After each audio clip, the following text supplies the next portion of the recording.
हूं देवनाथ पांडे और आप देख रहे हैं दिल्ली डायरी। 2020 में हुए दिल्ली दंगे के मामले में मुख्य आरोपी शर्जील इमाम के मामले में सुप्रीम कोर्ट में आज सुनवाई होनी थी, लेकिन सुप्रीम कोर्ट ने शर्जील इमाम के मामले में सुनवाई करने से ही इनकार कर दिया। दरअसल शर्जील इमाम की तरफ से जो वकील पेश हुए थे सुप्रीम कोर्ट में, उन्होंने दावा किया कि दिल्ली हाई कोर्ट में इस मामले में बहुत दिनों से सुनवाइयां चल रही हैं और सुनवाइयों की अवधि काफ़ी ज़्यादा हो चुकी है, कई बार सुनवाइयां हो चुकी हैं, लेकिन शर्जील इमाम को अभी तक जमानत नहीं मिली, जिसके बाद ये पूरा मामला सुप्रीम कोर्ट में पहुंचा। सुप्रीम कोर्ट में आज साफ तौर से ये भी कहा गया है, जब ये मामला दिल्ली हाई कोर्ट में चल रहा है तो इस मामले की सुनवाई दिल्ली हाई कोर्ट करेगा, ना कि सुप्रीम कोर्ट करेगा।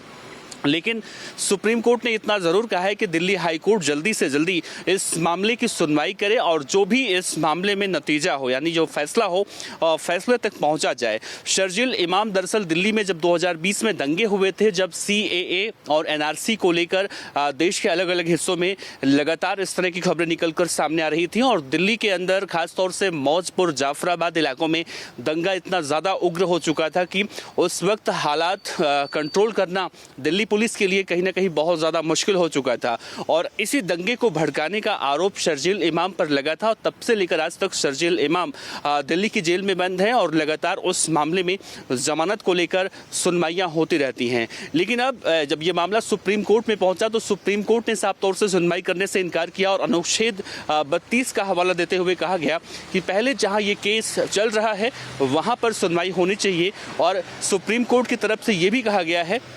कि दिल्ली हाई कोर्ट जल्दी से जल्दी इस पूरे मामले में जो भी फैसला है वो फैसले तक पहुंचे, नतीजों तक पहुंचे। दिल्ली के कुख्यात गैंगस्टर लॉरेंस बिश्नोई का छोटा भाई अनमोल बिश्नोई, जिसने पंजाबी सिंगर सिद्धू मूसेवाला की हत्या में भी साजिश रची थी, और अनमोल बिश्नोई के साथ साथ लॉरेंस बिश्नोई का भांजा सचिन थापन दोनों फर्जी पासपोर्ट के जरिए विदेश भाग गए थे। अब लॉरेंस बिश्नोई के छोटे भाई अनमोल बिश्नोई का नाम बाबा सिद्दीकी की हत्या में भी सामने आया है, जिसके बाद अब नेशनल इन्वेस्टिगेशन एजेंसी यानी कि NIA ने अनमोल बिश्नोई के ऊपर 10 लाख रुपए का इनाम घोषित किया है। यानी अनमोल बिश्नोई को लेकर गाहे बेगाहे खबरें आती हैं कि अनमोल बिश्नोई अमेरिका में इस वक्त छिपा हुआ है। गोल्डी बराड, जो लॉरेंस बिश्नोई का दूसरा साथी बताया जाता है, उसके साथ अनमोल बिश्नोई के अमेरिका में छिपे होने की बातें सामने आती हैं, लेकिन एग्जैक्ट लोकेशन अनमोल बिश्नोई की क्या है अभी तक निकल कर जानकारियां सामने नहीं आई हैं। अनमोल बिश्नोई को लेकर कहा जाता है कि लॉरेंस बिश्नोई जब जुर्म के दुनिया में आया, लॉरेंस बिश्नोई जब पहली बार जेल गया था, उसके बाद उसका छोटा भाई यानी अनमोल बिश्नोई भी उसी के रास्ते पर चल निकला और एक के बाद एक जैसा लॉरेंस बिश्नोई करता गया, ठीक वैसे ही अनमोल बिश्नोई भी लॉरेंस बिश्नोई के पदचिन्हों पर चलते हुए एक के बाद एक बड़ी वारदातों को अंजाम देने लगा। अनमोल बिश्नोई जब पंजाबी सिंगर सिद्धू मूसेवाला की हत्या हुई थी, सिद्धू मूसेवाला की हत्या से पहले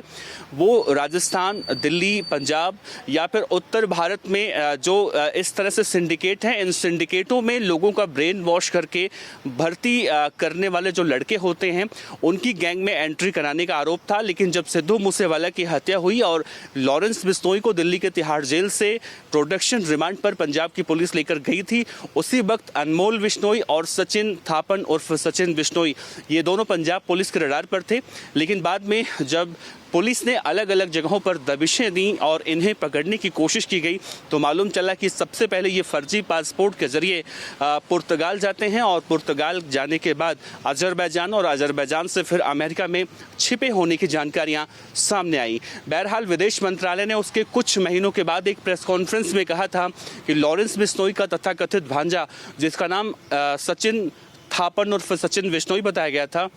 उसकी गिरफ्तारी हुई थी और उसे गिरफ्तार करने के बाद उसे हिंदुस्तान लाया गया था। फिलहाल सचिन थापन गिरफ्तार हो चुका है, लेकिन अनमोल बिश्नोई कहां पर है अभी तक किसी भी एजेंसी को इस बात की जानकारी नहीं है। लेकिन अब नेशनल इन्वेस्टिगेशन एजेंसी यानी कि NIA ने अनमोल बिश्नोई पर भी 10 लाख रुपए का इनाम घोषित कर दिया है। इससे पहले भी 5 से 6 महीने पहले देखा गया था, पंजाबी सिंगर 2 ऐसे हैं बड़े बड़े जिनका नाम सिद्धू मूसेवाला के पिता सिद्धू मूसेवाला की हत्या में कई बार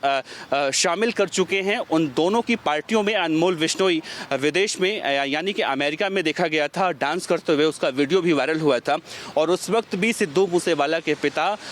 ने साफ तौर से पंजाब पुलिस पर, पंजाब के इन सिंगरों पर कई तरह से आरोप लगाए थे। लेकिन उसके बाद अनमोल विश्नोई की तस्वीरें उस वक्त निकलकर सामने आई जब 14 अप्रैल 2024 यानी इसी साल फिल्म एक्टर सलमान खान के घर के बाहर फायरिंग हुई थी। उसके बाद अनमोल विश्नोई के नाम से सोशल मीडिया पर जिम्मेदारी वाला पोस्ट निकलकर सामने आया था, जिसमें अनमोल विश्नोई ने कहा था कि सलमान खान या तो माफ़ी मांगे, नहीं तो अनमोल विश्नोई उनकी हत्या कर देगा। बहरहाल अब 10 लाख रुपए के इनाम के बाद क्या अनमोल विश्नोई पकड़ा जाता है, या अनमोल विश्नोई अभी भी जिस तरह से विदेश में रहकर लॉरेंस बिश्नोई के सिंडिकेट को वहां से बैठकर ऑपरेट कर रहा है, कुछ इस तरह की जो वारदातें लगातार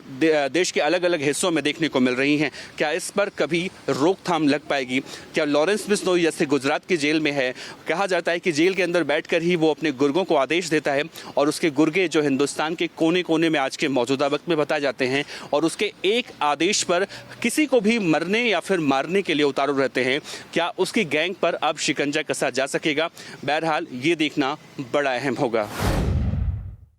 वर्ल्ड रेसलिंग चैंपियनशिप में नहीं भेजे जाने के बाद पहलवानों ने केंद्रीय मंत्री मनसुख भाई मांडविया के घर के बाहर आज प्रदर्शन किया। इन पहलवानों का कहना है कि उन्हें इस बात की जानकारी ही नहीं दी गई और एकदम से जाने से पहले उन्हें मना कर दिया गया, यानी उनकी ट्रिप कैंसिल कर दी गई। जिसके बाद आज दिल्ली में केंद्रीय मंत्री मनसुख भाई मांडविया के आवास के बाहर पहलवानों का प्रदर्शन देखने को मिला। इन पहलवानों की यही मांग है कि उन्हें भी वर्ल्ड रेसलिंग चैंपियनशिप में हिस्सा लेना था, लेकिन उन्हें वजह तक नहीं बताया गया और बिना किसी वजह के उन्हें जाने से रोक दिया गया, उनकी पूरी टीम को जाने से रोक दिया गया। जबकि उन पहलवानों ने पूरी तरह से इस चैंपियनशिप के लिए ट्रेनिंग ली थी, तैयारियां की थी, खून पसीने बहाए थे, लेकिन भारत सरकार अब खासतौर से खेल मंत्रालय इस मामले में कोई भी जवाब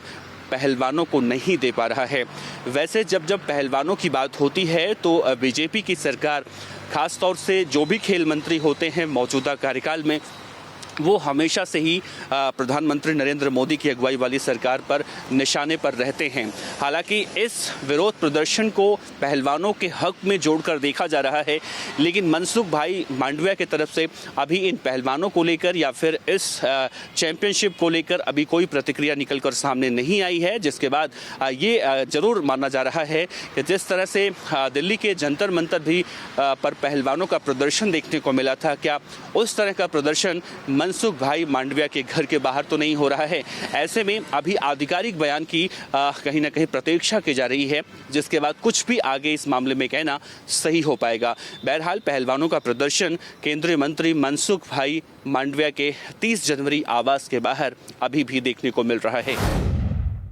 जर्मन चांसलर ओलाफ स्कोल्ज आज भारत के दौरे पर हैं और 2 दिन वो भारत में रहने वाले हैं। जर्मन चांसलर ओलाफ स्कोल्ज के भारत दौरे पर सबसे पहले देखा गया जैसे आज वो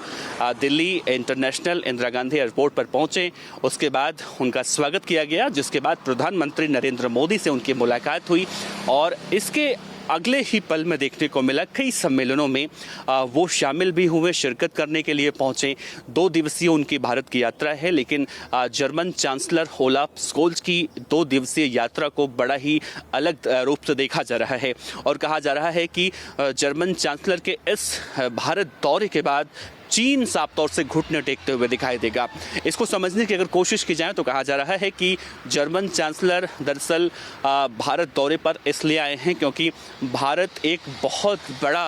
बाज़ार है और जर्मनी खास तौर से अब इसमें इंटरेस्ट लेने की कोशिश कर रहा है। और अगर ऐसा होता है तो भारत के लोग जिस तरह से चीन पर अभी निर्भर हैं, वो निर्भरता कहीं ना कहीं कम होगी, जिससे चीन को करारा झटका भी लगना संभव बताया जा रहा है। ऐसे में जर्मनी और भारत के बीच की ये दोस्ती अगर व्यापारिक स्तर पर भी और ज़्यादा मजबूत होती है तो न सिर्फ चीन झुकने को मजबूर होगा, बल्कि ये भी कहा जा रहा है कि भारत की जो अर्थव्यवस्था है जो बहुत तेज़ी से बढ़ती हुई बताई जा रही है, वो और भी तेज़ी से बढ़ती हुई दिखाई देगी। साथ ही जर्मनी और भारत के बीच के जो रिश्ते हैं वो और भी ज़्यादा मधुर होते दिखाई देंगे। बहरहाल अभी German chancellor Olaf Scholz Bharat में ही हैं, कल गोवा जाएंगे और गोवा में उनकी बहुत सारे कार्यक्रमों में वो शिरकत करेंगे, जिसके बाद उनका शाम को यहाँ से वापस जर्मनी जाने का शेड्यूल है। लेकिन उनके इस यात्रा, भारत की यात्रा के दौरान देखने को यही मिल रहा है कि जिस तरह से अभी बातें कही गई कि चीन घुटने टेकता हुआ दिखाई देगा, जर्मनी और भारत के रिश्ते और भी प्रगाढ़ होंगे, तो क्या जो बातें अभी निकल कर सामने आ रही हैं इस यात्रा के दौरान, क्या ऐसा कुछ देखने को मिलेगा? बहरहाल इंतज़ार करना होगा आने वाले समय में, जब इन दोनों देशों के बीच में व्यापारिक करार होगा और अभी जो भारत के लोग कहीं ना कहीं चीन पर आत्मनिर्भर हो चुके हैं, चीन पर पूरी तरह से निर्भर हो चुके हैं, क्या उसमें कमियां देखने को मिलेंगी? क्योंकि चीन और भारत के बीच जिस तरह से तनातनी देखने को मिल रही है, ऐसे में अगर जर्मनी और भारत के बीच के रिश्ते मजबूत होते हैं तो कहीं ना कहीं ये भारत के हक में अच्छा अवसर देखने को मिल सकता है। दिल्ली डायरी में इतना ही। देश और दुनिया की और खबरों के लिए आप देखते रहिए हिंद फर्स्ट। कैमरामैन गौरव के साथ देवनाथ पांडे, दिल्ली। इस तरह की और वीडियो देखने के लिए हमारे YouTube चैनल को सब्सक्राइब करें और बेल आइकन को दबाना ना भूलें। यदि आप हमारा वीडियो Facebook पर देख रहे हैं तो पेज को लाइक और फॉलो जरूर करें। हमारे अन्य सोशल मीडिया पेजेस से भी जुड़ें।